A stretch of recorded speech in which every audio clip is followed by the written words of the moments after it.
ايه يا الواخشات، كي راكم دايرين؟ بعدا قولوا لي يا بناتي كي راكم دايرين. استمعوا لي شاني جايه نقول لكم يا الواخشات. المراه كاين وين تنضر في هذه الدنيا هذه اخر الزمان، من يمشوا والديها ويتبلع باب والديها ويموتوا مساكين. تنضر يعني السند نتاعها راح لها، هو الاب والام. وتعاود تنغدر في الراجل، وتعاود تنغدر في الناس اللي كانت دايره فيهم الثقه ودخلتهم لقلبها في قلبها. تولي كاع هادو اللي كانت دايره فيهم الثقه، تولي كانها اللي زرعاته لقاته غير شوك. ما كانتش ضامنه باللي هاد الناس يخرجوا كيما هاك. من بعد رحيل والديها، السند اللي راح لها اللي كانت هما والديها هما عينيها، الام والاب. من بعد يجي الراجل يغدر، ويجوا الناس اللي كانت دايره فيهم الثقه. يا بناتي تصنتولي، هذا اخر الزمان ما عندنا ما نحكوا فيه. خاوي ما فيه دافي، فيه غير السافي.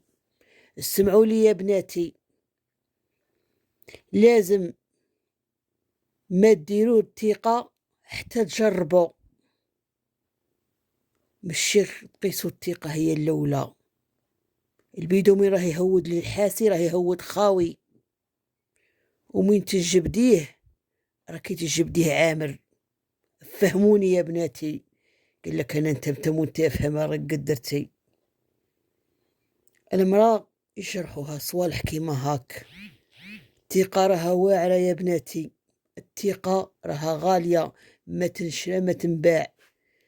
إنسانة دارت فيكم الثقة ودخلتكم لقلبها، ومن بعد كيما الراجل من يضرب المرأة ويغدرها هكاك. الناس اللي تكوني تبغيهم. وتصنتولي يا بناتي، يعني الإنسان اللي كنت دايرة فيه ثقة وراح كيما الوالدين اللي اندفنوا وراحوا، هكاك الثقة تندفن.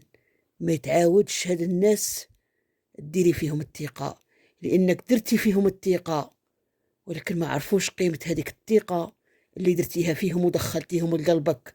الثقة راك تدخليهم لقلبك، ولكن لما يضروك راهم يتوشوا لك القلب. لما يشوفوا القلب الزين يبغوا يفعسوا عليه، ما يعرفوش قيمة الثقة. ولكن من بعد يعاودوا ويرجعوا نادمين بالصحصاي. الثقة راحت كيما راحوا الوالدين، راح الأب والأم الأعزاز، السند. يعني كنتي دايرتهم حاجة كبيرة في حياتك، هذا الزوج وهذا الناس اللي كنتي تعزيهم. ولكن اليوم هذه المعزة لقيتي المحبة نتاعك ولت لك شوك.